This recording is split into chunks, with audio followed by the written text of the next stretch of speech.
Hello students.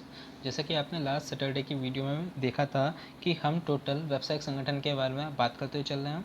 ठीक है, जिसमें हमने टोटल व्यवसाय के बारे में भी पढ़ लिया, व्यापार के बारे में भी पढ़ लिया, संगठन के बारे में पढ़ लिया, व्यावसायिक संगठन क्या होता है वो भी पढ़ लिया, पेशा या प्रोफेशन क्या होता है वो भी पढ़ लिया, उद्योग या इंडस्ट्री क्या होती है वो भी हमने सब कुछ पढ़ लिया। ठीक है, तो आपका आज ही चैप्टर फिनिश हो जाएगा। चैप्टर में से बस एक लास्ट क्वेश्चन और बचा, उसे और समझना कि जब हमने सब चीज़ें पढ़ ली हैं, व्यावसायिक संगठन पूरा पूरा पढ़ चुके हैं हम उसे। ठीक है, तो उसके क्या क्या मेरिट्स होते हैं, क्या क्या बेनिफिट हैं उसके, क्या क्या उसकी इंपॉर्टेंस हैं, कि जब हम सब चीज़ें कंप्लीट कर चुके हैं तब हम इंपॉर्टेंस समझेंगे उनकी। ठीक है, तो फर्स्ट पॉइंट है आपका व्यापार की जटिल प्रणाली को समझने में सहायक, या फिर इंग्लिश में बात करूं तो helpful in understanding complex system of trade.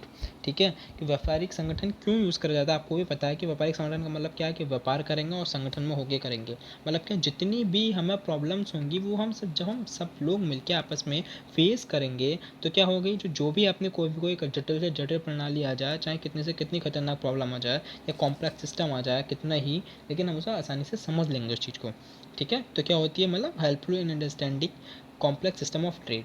Second point है नियोजित विकास में सहायक। नियोजित विकास में क्या सहायक, मतलब क्या, हेल्पफुल इन प्लान डेवलपमेंट। मतलब मैं भी जो प्लान करता हुआ चलूँगा वो मेरा डेवलपमेंट ही होना है। जब भाई एक काम को एक ही इंसान करेगा तो वो धीरे धीरे होगा, जब और एक काम को 4 इंसान करके आना है तो वो जल्दी से डेवलप होगा, वो और भी डेवलपमेंट होता चला जाएगा उसका। ठीक है, थर्ड पॉइंट है कर्मचारियों की समस्याओं का निवारण। मतलब क्या कि सॉल्यूशन ऑफ लेबर प्रॉब्लम। जितनी भी लेवल की प्रॉब्लम होती हैं, जितनी भी लेबर परेशान होते हैं अपनी चीज़ों से, कैसे काम को करना है कैसे नहीं करना है, वो सब किस में आता है, बिजनेस ऑर्गेनाइजेशन में आता है, व्यापारिक संगठन में आता है। ठीक है, फोर पॉइंट है कुशल व्यापारी एफिशिएंट बिजनेसमैन। मतलब क्या, इस काम में सिर्फ वही लोग ऐड होते हैं जो कुशल होते हैं। आपको भी पता है जो ईमानदार होता है, जो ऑनेस्ट होता है, उसका ही काम बनता है, अदरवाइज का काम नहीं बनता।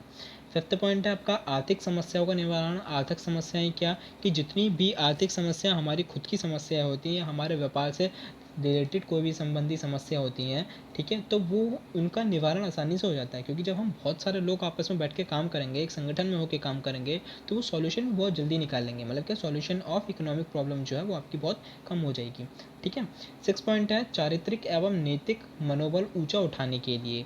जब हम आपस में मिलजुल कर जुटकर काम करेंगे तो क्या होगा, हमारा जितना भी चारित्रिक एंड नैतिक मनोबल है, या फिर बात करूँ for improvement of character and moral of people, अपने आप को हम ऊंचा उठा सकते हैं संगठन में काम करके।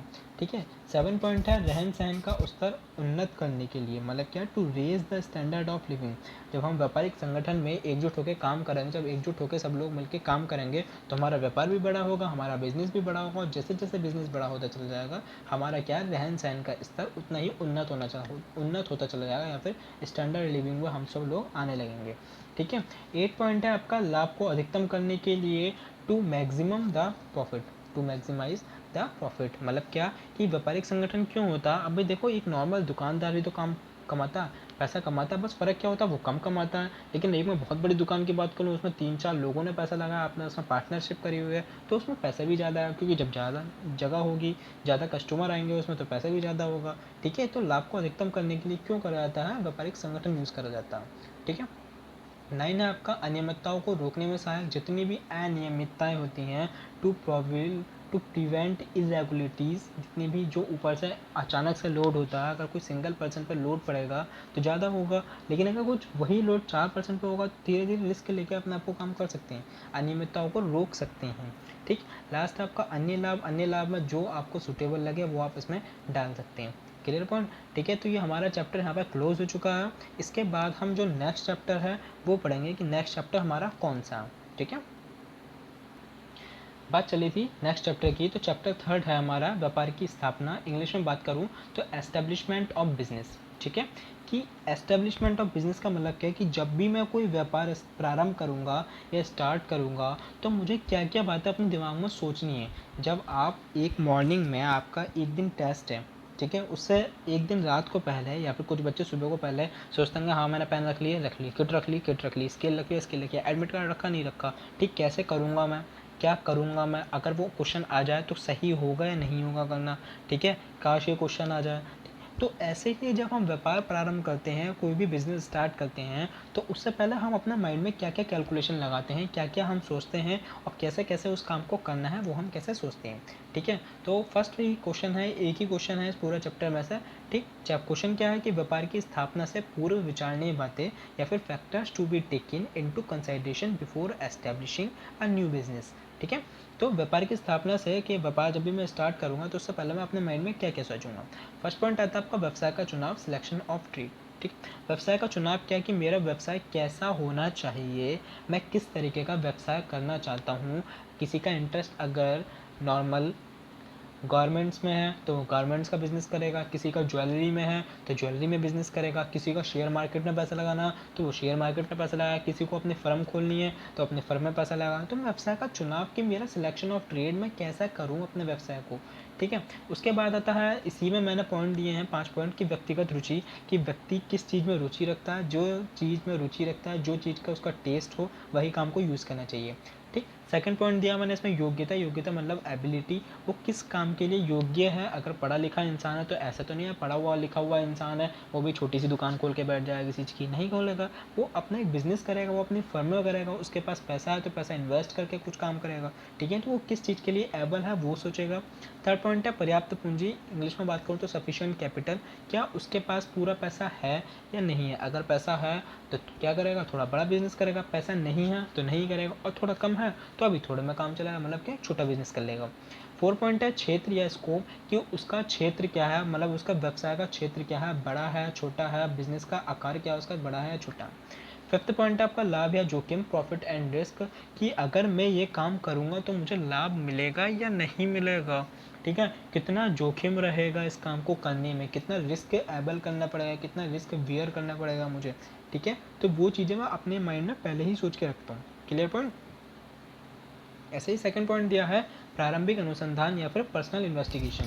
पर्सनल इन्वेस्टिगेशन क्या होती है कि अगर मैं कोई भी काम करता हूँ, मैंने कोई काम स्टार्ट नहीं करा और मैं अगर मैं काम करने की सोचूंगा तो मैं क्या करूँगा, इन्वेस्टिगेशन करूँगा कि इसका मार्केट में क्या संबंध है। अगर मैं सोच लो मार्केट में कपड़े की दुकान खोलना चाहता हूँ तो मैं देखूंगा कि मार्केट में कपड़ा कहाँ कहाँ मिलता है, इन्वेस्टिगेशन करूँगा कहाँ पे कितना सस्ता मिल जाएगा, कहाँ पे कितना अच्छी क्वालिटी का मिल जाएगा, कहाँ पे मैं अपनी दुकान खोलने के लिए सही जगह ढूंढ सकता हूँ, कहाँ पे मेरी सेल ज़्यादा हो सकती है, ठीक है। तो वो क्या होता है, पर्सनल इन्वेस्टिगेशन होता है, सब चीज़ की माल की जांच पड़ताल करना, क्या है वो हमारी प्रारंभिक अनुसंधान या फिर पर्सनल इन्वेस्टिगेशन।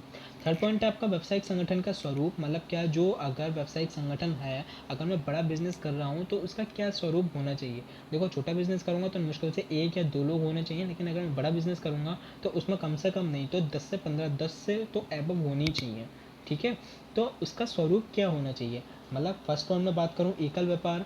एकल व्यापार क्या होता है, सोल ट्रेड, जिसमें एक ही अपना आप का मालिक होता है, या दूसरा एक बाई चांस अपना वो नौकर रख लेगा, उसमें अपने आप में ही मालिक माना जाता है, ठीक। सेकंड पॉइंट होता है साझेदारी व्यापार। साझेदारी व्यापार क्या होता है, जिसमें मोर देन 2%, मतलब क्या, जिसमें 2 या 2 से अधिक लोग होने चाहिए, क्लियर पॉइंट। साझेदारी वो होती है कि आपस में पार्टनरशिप रह के, पार्टनर बन के फिर काम करेंगे, उसे हम बोलते हैं पार्टनरशिप, ठीक। 4 पॉइंट है आपका व्यापार आरंभ करने की अनुमति लेना। भाई जब आपने सारा काम देख लिया तो उसके बाद आप बिजनेस भी स्टार्ट करेंगे तो उसके क्या करेंगे, पहले आप अनुमति लेंगे कि ये मैं बिज़नेस शुरू कर सकता हूँ या नहीं कर सकता। अगर कोई जगह प्लेस करी है मैंने, कोई अच्छी सी जगह, तो मैं सोचूंगा कि मैं अनुमति लूँ या ना लूँ, मतलब अनुमति मुझे अपना लाइसेंस बनवाना ही पड़ेगा किसी न किसी चीज़ का। फिफ्थ पॉइंट आता है आपका व्यापार का स्थान, ठीक है, मतलब सिलेक्शन ऑफ साइट, कि व्यापार किस स्थान पर होना चाहिए जिससे कि मेरी सेल ज़्यादा से ज़्यादा बन सके।